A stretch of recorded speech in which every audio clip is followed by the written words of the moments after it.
گفت بله ابوبکر. گفت این خیلی انسان هم وجود دارد و ارجا ان تکون منهم یا ابوبکر. رواه بخاری.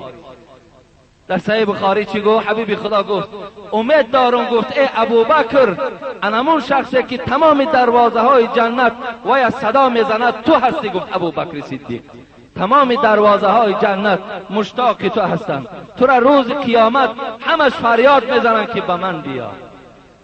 اینم در روایت بخاری است. حبیب خدا حواله به سوی ابوبکر صدیق کردند. برادرای عزیز و گرامی، اینجا ایستاده یک حدیث را از حبیب خدا یادم آمد که این حدیث هم روایت از متفق علیه است، روایت صحیح بخاری هم هست. رسول اکرم لا تسبوا اصحابی فریاد زدند ای بندگانی که بعد ما به دنیا می آییم، اشاره به سوی ما و شماست، مبادای که صحابه های مرا دشنام دهید، نکند که یکی زبان شما زبان دشنام کننده صحابگان من شود. لا تسبوا اصحابی لو انفق ببین فلو ان احدكم انفق مثل احد ذهبا ما بلغ مد احدهم ولا نصیفه. رواه مسلم. این روایت مسلم است. حبیب خدا گفتن اگر قسم به خدا گفتن، اشاره به سوی ماست، شما مردم گفتن اگر برابر کوی احد خیلی کوی کلانی هست، اگر مثل کوی احد شما از طلا در راه خدا صدقه کنین، قسم به بزرگی خدا که به نیم تنگه که صحابه های ما در راه خدا خیر کردن برابر اونا شدن نمیتوانید. برابر اونا شما شدن نمیتوانید اگر شما برابر کوی احد صدقه کنین. زیرا برادرای عزیز و گرامی، صحابه های پیغمبر خدا اصلا مسلمان بودند، صدقاً مسلمان بودند. اونا در اصل دفاع از پیغمبر و از اسلام و از قرآن داشتن. اونا در اصل محب پیغمبر خدا بودند. در حکایت صحابه میگذرد حضرت زبیر ابن عوام یکی از صحابه های پیغمبر خدا بود. حکایت میشود که در 8 سالگی اسلام قبول کرده بود. در سن 18 سالگی هجرت کرد از مکه به مدینه. میگوید وقتی اسلام قبول کردم یگانه شخصی که مرا عذاب میداد این امکیم بود. چگونه عذاب میداد؟ عذابش این گونه بود، مرا در یک تختچوی میبست، در زیرم گلخن میکرد، از گلخن او وجود من میسوخت، فقط سخنش همین بود از دین محمد پس گرد. می گفتم در همین گلخن تو می سوزم، آب می شوم، لکن از این راه حق نمی گردم. یکی از صحابه پیغمبر می گوید با همین حضرت زبیر ابن عوام سفر داشتیم در بیابان. حضرت زبیر وقتی که خیلی بدنش عرق آلود شد گفت برای من یک پرده بگیر تا که من بدن مشویم. این صحابه پیغمبر می گوید وقتی من پرده کشیدم ناگهان چشم میگوید به بدن زبیر ابن عوام رسید. والله که میگوید در یگان قسم بدنش پوست وجود نداشت که نوک شمشیر رسیده نباشد. تمام بدن میگوید زبیر ابن عوام از شمشیر میگوید پاره کردگی بود.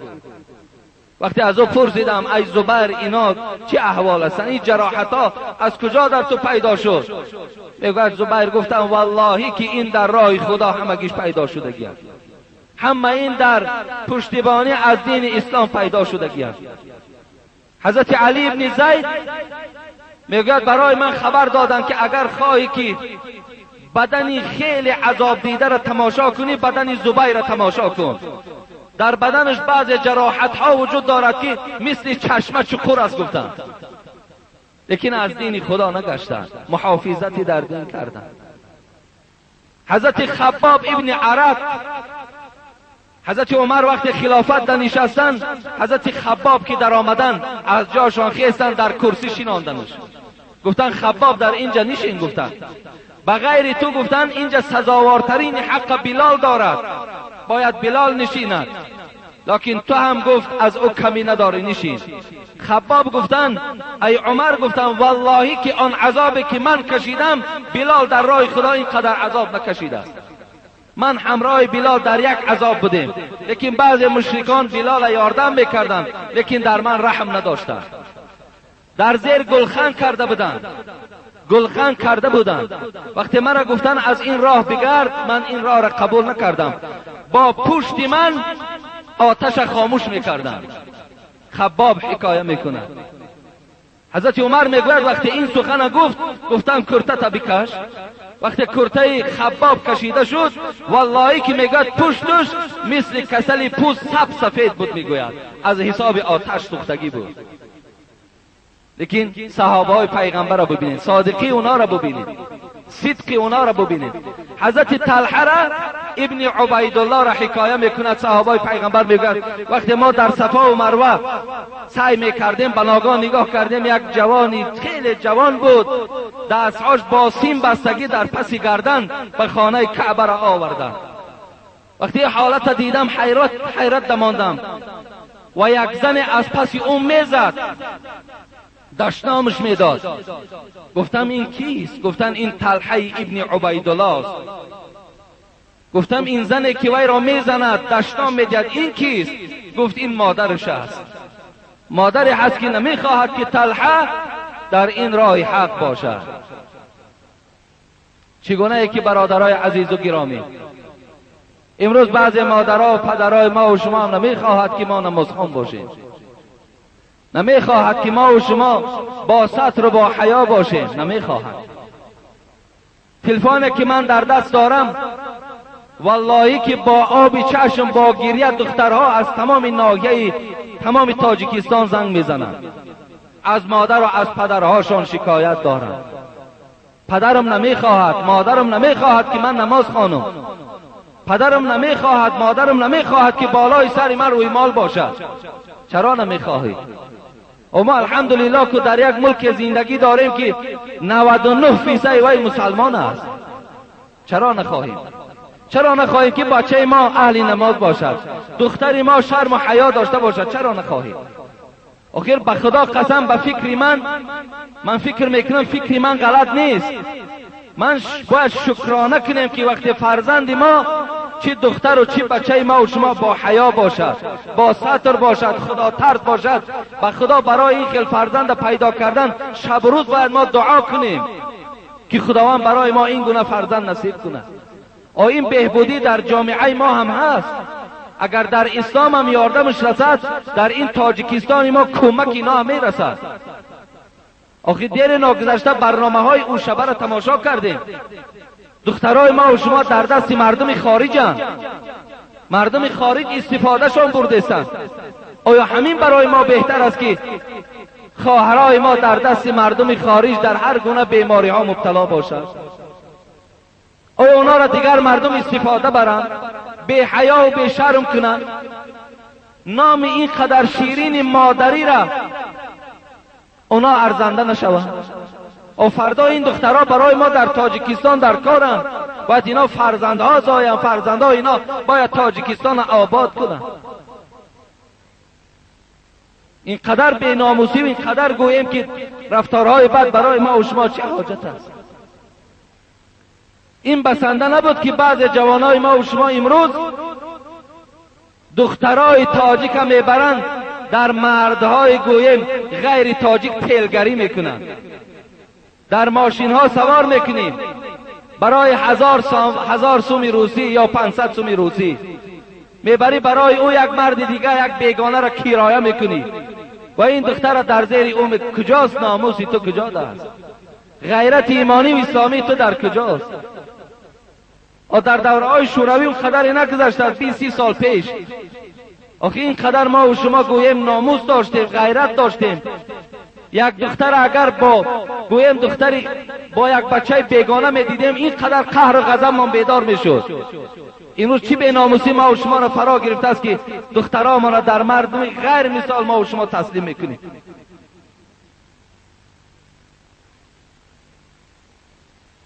حضرت طلحه ابن عبیدالله را مادرش راضی نبود.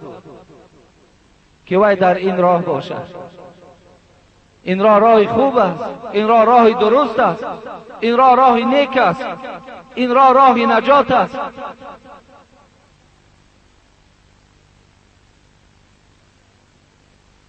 از این خاطر حبیب خدا گفتن صحابگان مرا دشنام ندهید. چگونه که آغاز این موضوع من از جمعه گذشتم مراجعت بود برای شما دادرای عزیز. من برای چه اینقدر در اطراف ابوبکر صدیق برای شما انشاءالله چند جمعه صحبت میکنم؟ به خاطر که امروز هجوم های وجود دارد که حضرت ابوبکر چگونه که برادرای ما آمده به من شکایت کردند زیر ملامت، زیر تحقیر، زیر دشنام قرار گرفتند. مبادا شما گمراه نشوید و از پیروی اونا شوید. من برای همه شما خبر دادم. کدام شما امروز میخواهید که در اسلام خدمت کنین؟ یگانه با طریق راه مذهب امام ابو حنیفه در مردم تاجیکستان خدمت کنید. آیا خدمت از جانب راه مذهب ابو حنیفه خدمت کردن می شود؟ می شود.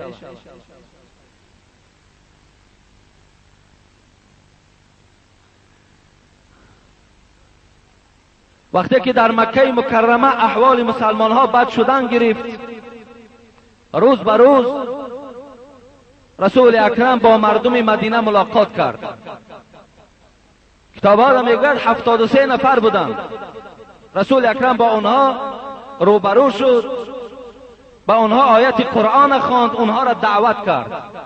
اینا میگوید از قوم خزرج و اوس بودند، کسانی که در مدینه نفوذی بلند داشتند.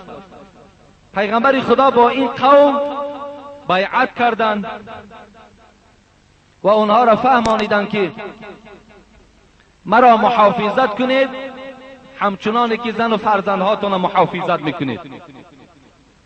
از من بیعت گیرید. هر کسی که با شما می جنگد من با او می جنگم، کسی با شما صلح می بندد من با او صلح می بندم. پیغمبر خدا با مردم مدینه گفت. مردم مدینه بعد بیعت گفت چقدر مسلمانی که در مکه هست ای حبیب خدا همگیش روان کن، ما از اونا پشتیبانی میکنیم. در حال پیغمبر خدا به تمام صحابه ها اعلام کرد که شما همگی هجرت کنید به مدینه روید. صحابه ها وقتی فرمان هجرت گرفتن، اولین هجرت به حبشستان بود. حبشستان بود، جایی که پادشاه اون نجاشی بود. نجاشی نصرانی بود، لیکن پیغمبر خدا در خوابش دید که یک میدان سنگزاری هست، خرمای زیاد دارد، لیکن پادشاهش به مردم ظلم ندارد. این همون حبشستان بود. صحابه پیغمبر میگوید 80 نفر هجرت به ملک نجاشی کردند. انشاءالله من این هجرت 80 نفره با ملک نجاشی را جمعه آینده برای شما حکایه میکنم که چگونه این صورت گرفت، چقدر عذاب کشیدن. میایم به این جانب قصه. حبیب خدا خود در مکه باقی ماند. مشرکان عرب دیدن که روز به روز مسلمان ها سفر دارند، هجرت دارند. یک قسمش به حبشستان می رود، یک قسمش به مدینه می رود. در حال مجلس را آراسته کردند. سران قریش مجلس آراسته کردند. تمام سردارهای مکه اشتراک کردند. مجلس سحر برپا شد. در مجلس نقشه همین بود: ای مردم شما میدانید که اینا روز به روز مدینه رفته ایستادند، از اونجا قوه بزرگ میشوند، روز از روزها هجوم به مکه میکنند و ما و شما از این منصب و از این شرایطی که داریم تمام خراب میشویم، نابود میشویم. در حال مشورت کردند.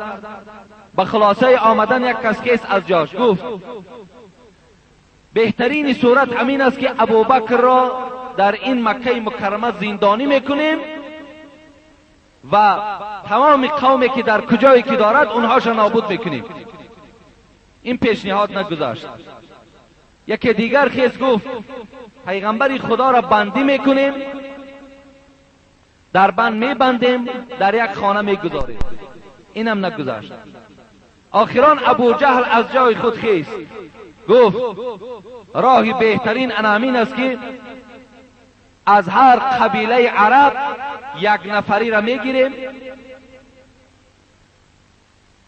نزد دروازه پیغمبری خدا میگذاریم، شبی که برای عبادت به خانه کعبه می آید یک جایه 11 نفر با این شمشیرها در شکم رسول اکرم میزنند. قوم پیغمبری خدا که بنی هاشم بود، یک قبیله هیچ وقت قوتش به 11 قبیله نمیرسد. پس خونبهای پیغمبر چند سومه که شود همگی جمع میکنیم میدیم، تمام خاطر منجم. این نقشه را ابو جهل کشید. این نقشه پیسند همه اونها آمد. نقشه میکشد و یمکرون و یمکر الله والله خیر الماکرین. پروردگار میگوید این بنده های جاهل نقشه کشیدند، الله میگوید منم از بالای 7 طبقه آسمان نقشه کشیدم. و یمکر الله والله خیر الماکرین، لکن من هستم بهترین نقشه کش.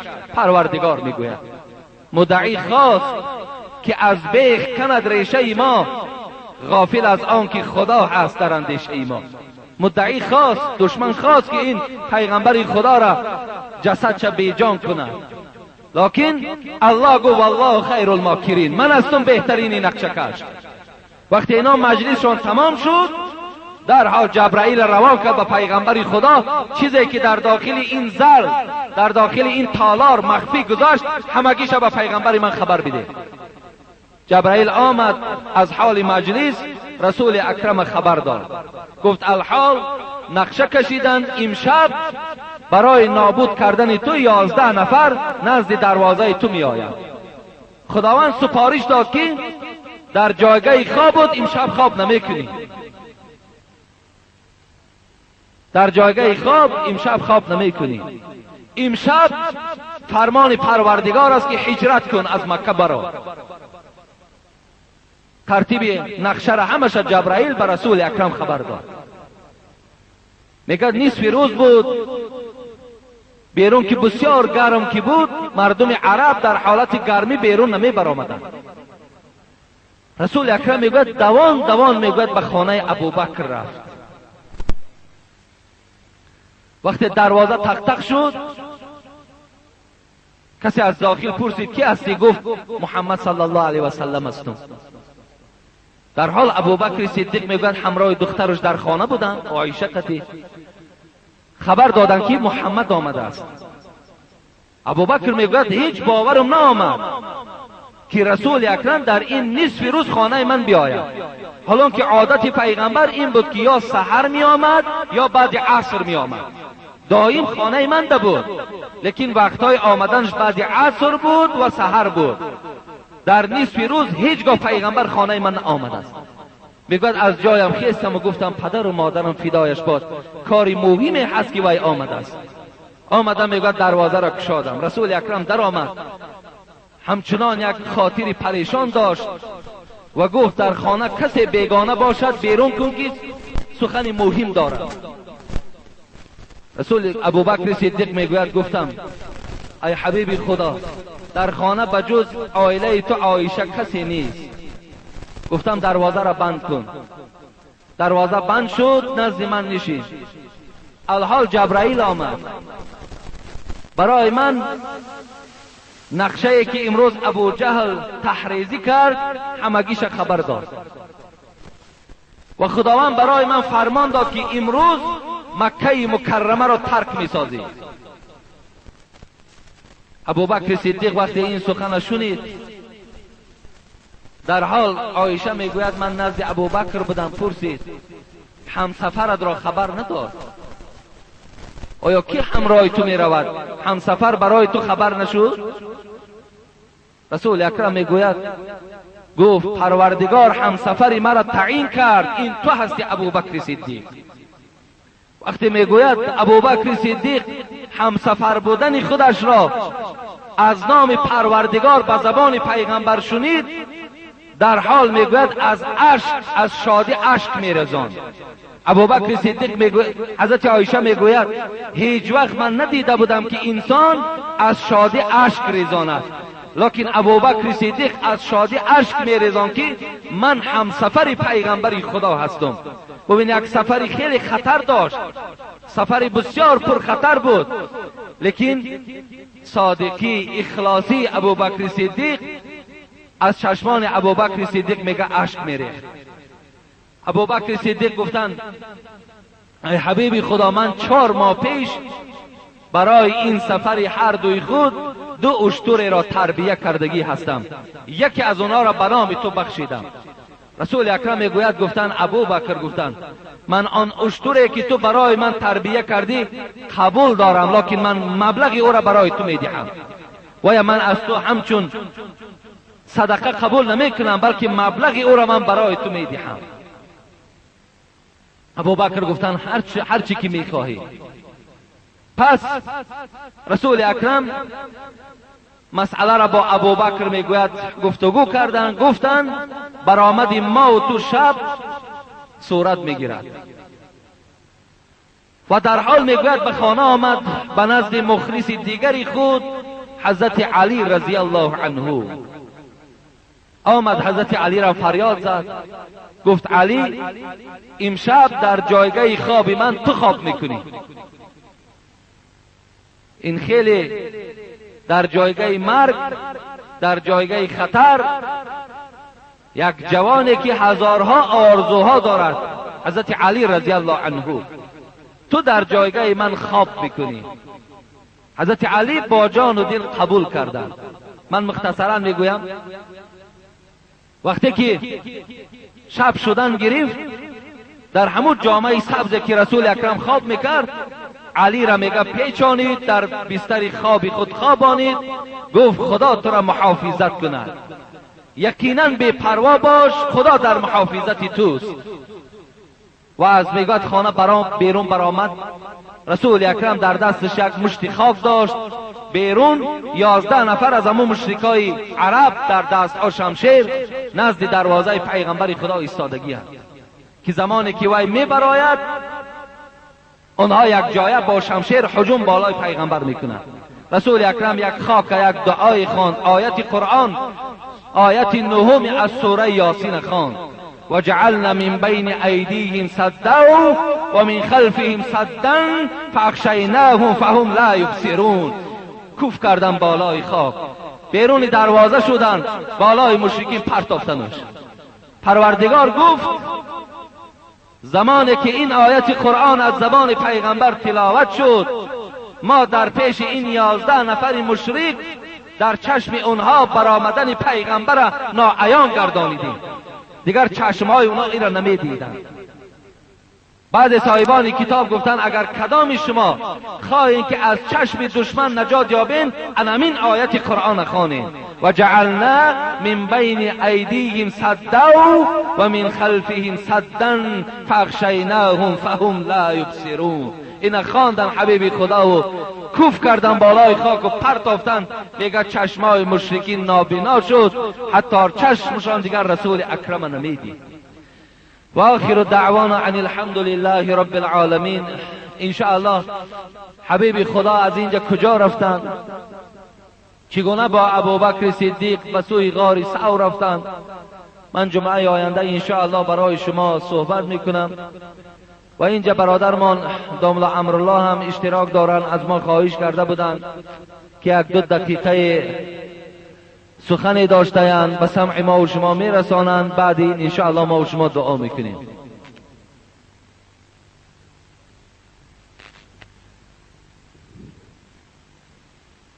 اعوذ بالله من الشیطان الرجیم.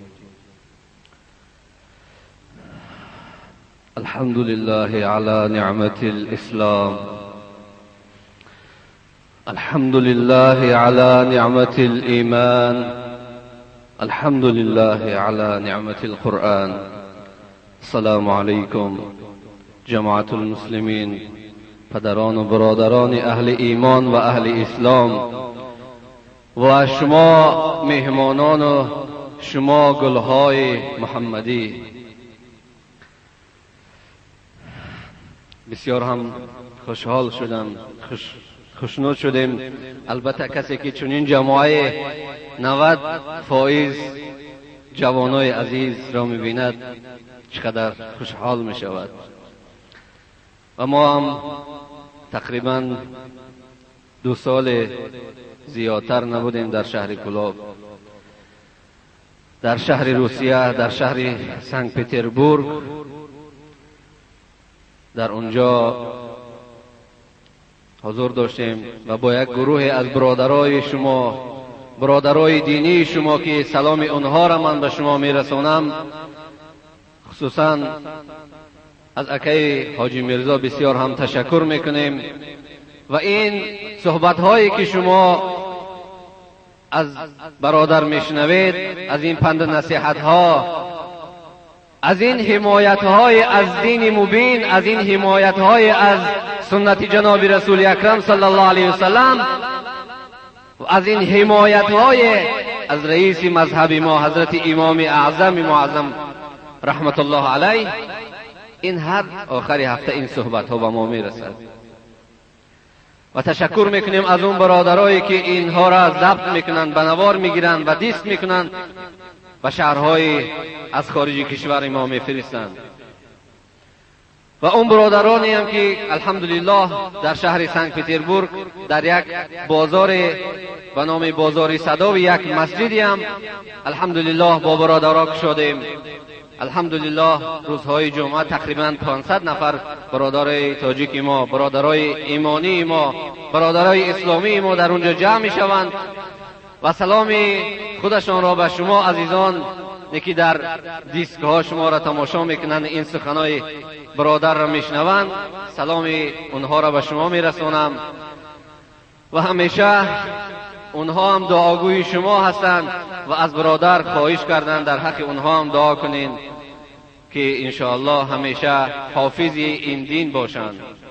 الحمدلله شکر میکنم که ما در این جمهوری به این کوچکی و میدکی چنین ستونهای، چنین چراغهای دینی داریم، چنین حمایتگران، چنین دافعان و پشتیبانان از جناب رسول اکرم صلی الله علیه و سلم داریم، چنین پیروان الحمدلله تا به حال باقی هستند که آواز اینها به تمام جهان البته میرسد.